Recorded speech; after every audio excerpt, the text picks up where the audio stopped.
The Independent National Electoral Commission has issued a guideline in which it bans political parties and candidates from using places of worship as campaign grounds. The electoral umpire relied on relevant sections of the Electoral Act 2022 as amended to arrive at the decision.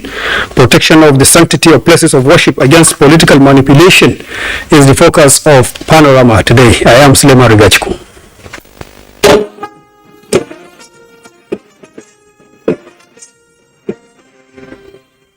Follow this news broadcast live on our website nta.ng/live and on YouTube channel NTA News Online and our other social media platforms displayed on the screen. First, King Charles III has formally been proclaimed Britain's new king by the Accession Council on Saturday in a history-laden ceremony following the death of his mother, Queen Elizabeth II.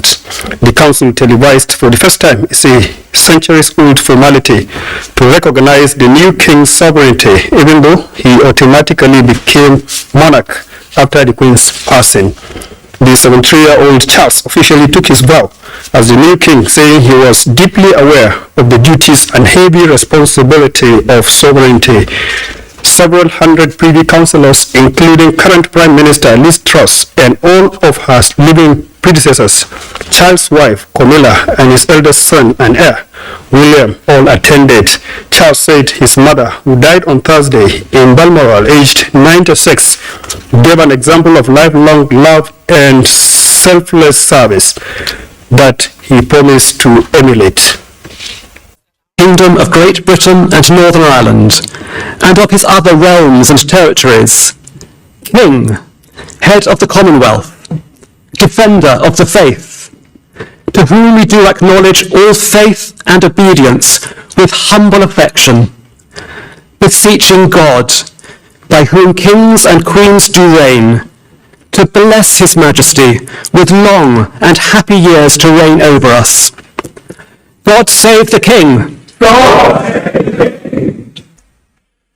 In taking up these responsibilities, I shall strive to follow the inspiring example I have been set in upholding constitutional government and to seek the peace, harmony and prosperity of the peoples of these islands and of the Commonwealth realms and territories throughout the world.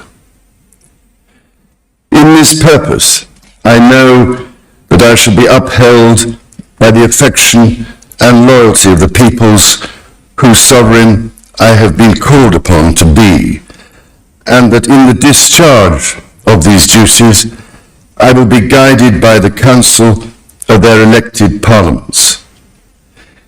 In all this, I am profoundly encouraged by the constant support of my beloved wife.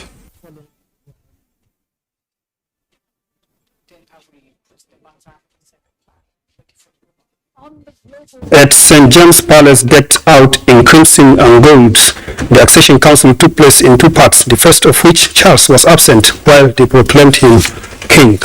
The clerk of the council announced that Prince Charles Philip Arthur George is now, by the death of Our Lady Sovereign of happy memory, become our King Charles III.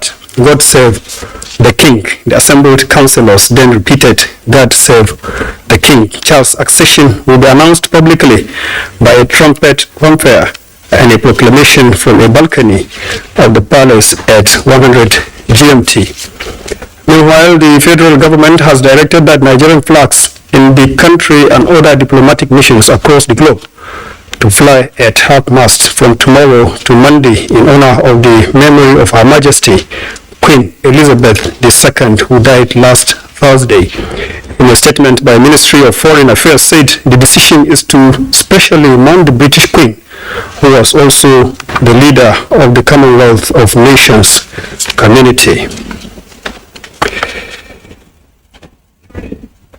Governor Muhammadu Inuwa has expressed formal appreciation to President Muhammadu Buhari for enhanced federal presence in Gombe State, describing recent presidential interventions as critical towards achieving sustainable economic development. The governor stated this while briefing journalists after an audience with President Muhammadu Buhari, who also received Governor David Umahi of Ebonyi State House correspondent Adamu Sambo has the details. Muhammadu Yahya was in the State House to say thank you to the President for, amongst others, approving the takeover of Gombe Airport by the federal government, the expansion of the Gombe Regional Water Supply Project, and the construction of a critical road infrastructure project linking Gombe and Bauchi states by the Northeast Development Commission. That road equally links with Yobe and eventually ends in Borno State. So that means we have a thoroughfare through all our states, and specifically in Gombe State. The award of that contract will help in providing access, which means more prosperity to the people. But above all, the most important development is the takeover of the Gombe Airport by the federal government. It means there will be more facilities, more resources, and there will be more proper management so that economic activity will be enhanced. Discussions with the President also centered on political developments in the state and ways of sustaining the prevailing peace enterprise in Gombe, having been largely insulated from the security challenges in the Northeast sub-region. And I think very soon you'll see germane, results coming out of our discussions. What we are doing to enhance security is to encourage people and encourage connectivity. This government alone is investing in developing 100 kilometers of road networks. We call it Network 1100 in all the 11 local governments of Gombe State. So connectivity is helping in security, is helping in economic prosperity, and is helping in providing welfare to the majority of the people. But above all, what we are doing, especially in facing the future, is the provision of that industrial park. By December, inshallah, we shall finish the first phase of 364 hectares with all the infrastructure needed for the industries to thrive. And that is close to the power base of the Dadonko Dam, which is generating 40 megawatts of electricity. Governor Yahya, who is expected to coordinate the APC presidential campaigns in the Northeast, expressed absolute confidence in the ability of the governing party to win more states in the zone and indeed retain the presidency. A similar optimism was expressed in respect of the Southeast sub-region by the governor of Ebonyi State, David Umahi, who was also granted audience by the president. The structure and the spread of APC is such that victory is assured, and I can assure you that some of the disagreements in some states are going to be resolved. The mechanism has been put in place by Mr. President, the candidate of the party, his vice, and then the national chairman and the leadership of the party, to sort out those differences. And I think we are well prepared, for victory in 2023. Governor Umahi is here to invite President Muhammadu Buhari for the inauguration of the newly constructed Ebonyi State Governor's Lodge in Abuja. And when I say it's the best governor's lodge anywhere in this country, I mean it's the best governor's lodge anywhere in this country. It's quite befitting for Mr. President and Mr. President alone to be the one to commission it. The Governor's Lodge, one of the legacy projects of the Umahi administration, is expected to be inaugurated in the middle of next month. From the State House, Adamu Sambo, NTA News. The undesirable practices sometimes indulged in by law enforcement agencies and insurgent groups is the use of torture to obtain confessions. Now, there is a renewed drive by the federal government to outlaw the practice by reconstituting the National Committee Against Torture. Attorney General and Minister of Justice Abubakar Malami OCN says it is part of Nigeria's obligations under the United Nations Convention Against Torture, INCAT.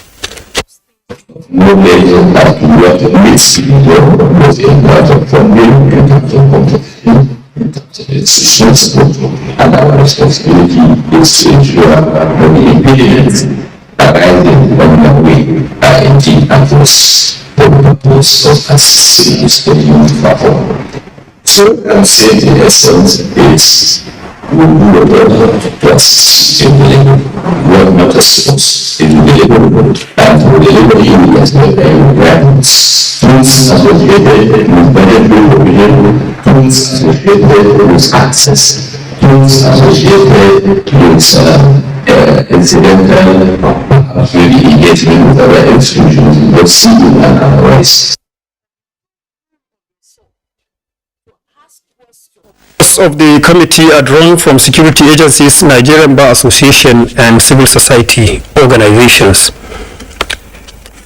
Effectiveness of intelligence gathering and sharing in tackling the challenges of insecurity was the center of discussions at the zonal conference of the state directors of the Department of State Services in the Northwest Zone held in Dutse, Jigawa State. Ibrahim Bello tells us more. Nigeria is currently grappling with security breaches cutting across the 6 geopolitical zones, ranging from insurgency, banditry, kidnapping, cattle rustling, armed robbery, among other criminal tendencies. It is against this backdrop that Department of State Services came out with this proactive approach in tackling security challenges bedeviling the country. Jigawa State Governor Muhammad Badar Abubakar, represented by his deputy Umar Namadi, in opening the conference, described it as timely. He pledges government continuous support to all security agencies in the state to function effectively. As well as see how they can synergize with themselves and also see how they can also synergize with other security agencies in dealing with security challenges in their respective states. I think it's very important.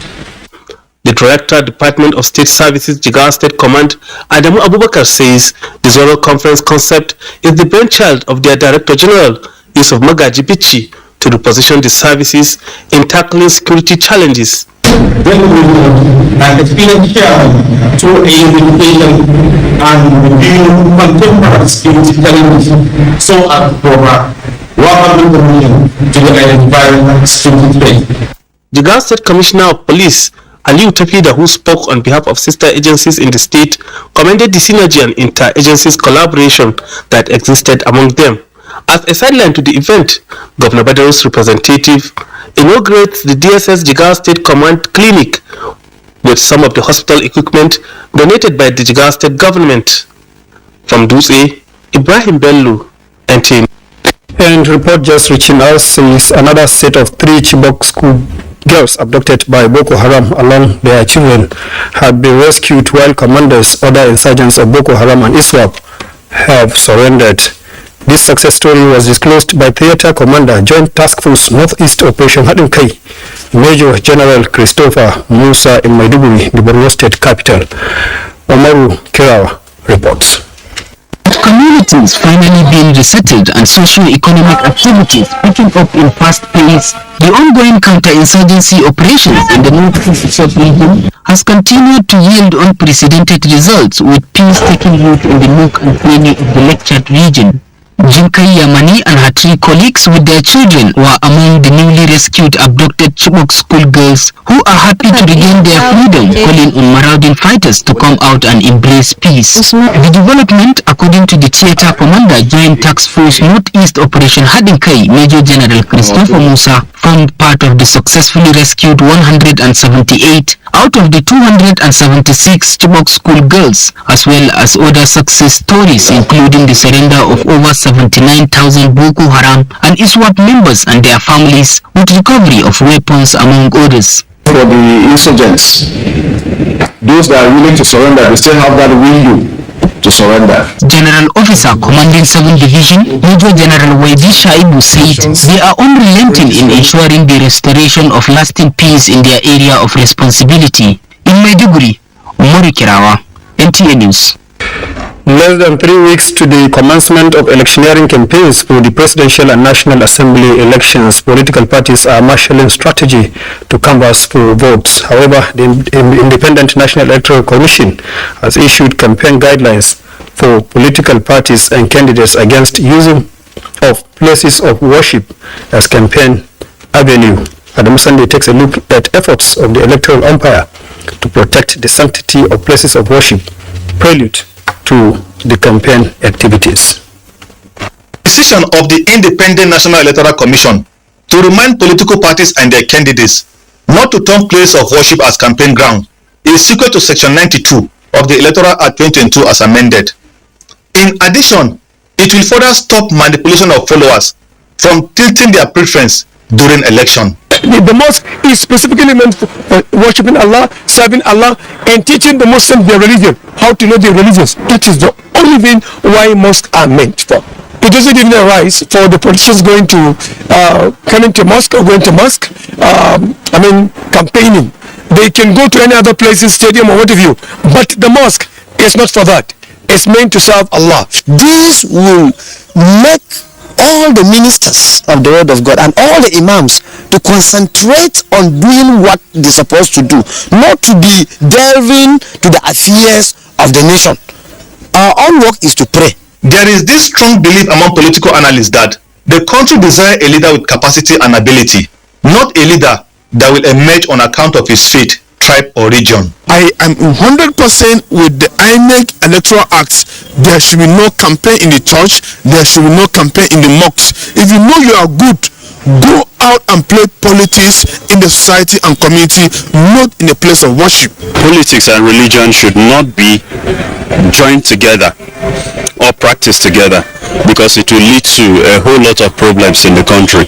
The prohibition of political campaigns around place of worship is a good omen, as some politicians are planning to use the platform to achieve their ulterior motives. Adamu Sunday, NTA News. Muhammad Awal Mashi is the acting resident electoral commissioner, Kaduna State, and also the administrative secretary. He's here with us to share with us his thoughts on this development, this release by the Independent National Electoral Commission. You are most welcome to our studio. Thank you. Happy to be here. Yes, it is a popular saying that religion is an opium of the masses and can easily be used to manipulate the thinking of the masses generally. This is an announcement coming from the INEC. Can this announcement, address the concerns as electioneering campaigns draws nearer? Absolutely. I don't think we have enough time to discuss what I would have loved to talk about with respect to the proviso of Section 92 of the Electoral Act, especially Section 92 subsection 3. Okay. But I think there is the need for us to just go back a little.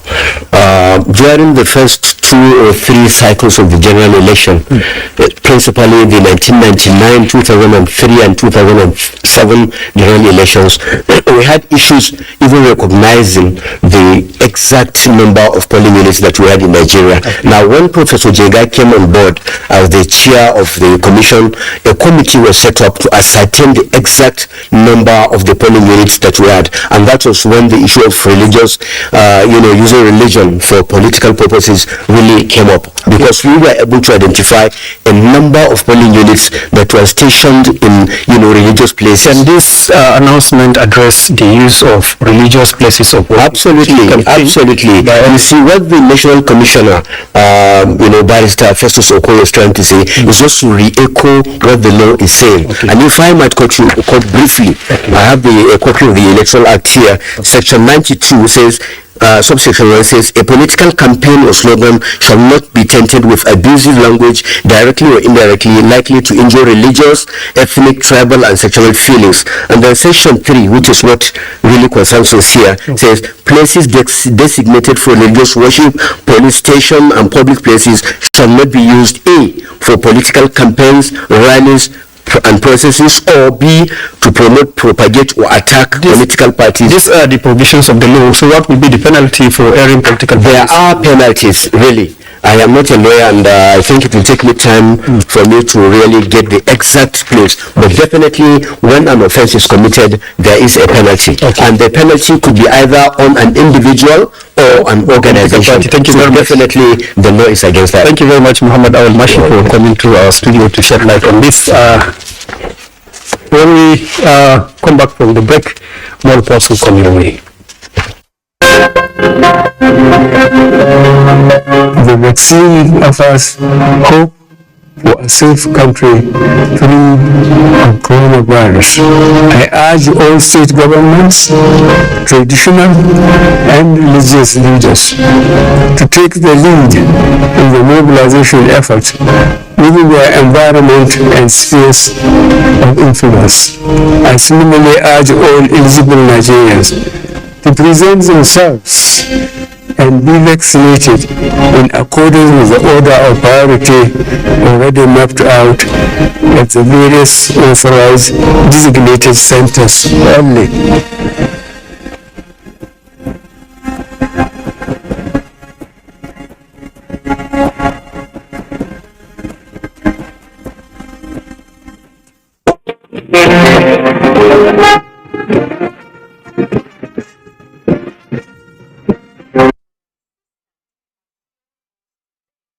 The Minister of State for Power, Godi J.D. Abba, says the federal government is committed in addressing infrastructural deficits in the education sector to further enhance academic programs. The minister stated this while inaugurating projects executed by Tertiary Education Trust Fund in Federal College of Education, Obudu, Cross River State. Oba Hyacinth reports. The minister said since education fund for keen into President Buhari-led government to boost infrastructural needs for tertiary institutions and urge management of the institution to make good use of the edifice. The funds provided by election have been properly, effectively deployed, and we look forward to more projects which use this fund effectively. So the president and the fund will be impressed by what you have done, and they will give us more. So the project that I also commissioned today, the college will put it into full usage and ensure that the implementation of all programs will be done using the facilities that have been provided for us by TED Fund. The Executive Secretary of TED Fund, represented by Director Monitoring and Evaluation, Babatunde Oladije, commended the management of SC Obudu for executing the project according to specification and promised to make case for more funding for the institution. They happen to be the 2015 to 2018 annual intervention projects, and which had to run to completion this year. We are delighted that the projects got completed. We are delighted that the funds were properly utilized. Tertiary Education Trust Fund, TED Fund, an intervention agency, is supporting all levels of public institutions with funding alongside project management for the rehabilitation, restoration and consolidation of tertiary education in Nigeria. Oba Hyacinth, NTA News.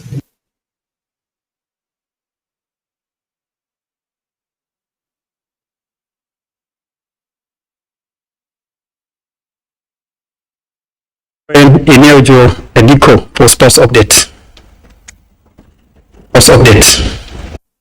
The Ministry of Youth and Sports Development and the Nigerian Navy say the ultra-modern sports complex at the Nigerian Navy town of Ojo, which was inaugurated by President Muhammadu Buhari at the opening ceremony of the 12th Nigerian Navy Games, will play a huge role in sports development in the country. The sports stakeholders say facilities are very key in the grooming of athletes, and the newly constructed sports complex, which has an indoor sports hall, a gymnasium, standard athletics tracks, and standard football pitch, and an Olympic-sized swimming pool, has what it takes to produce talented athletes for the country.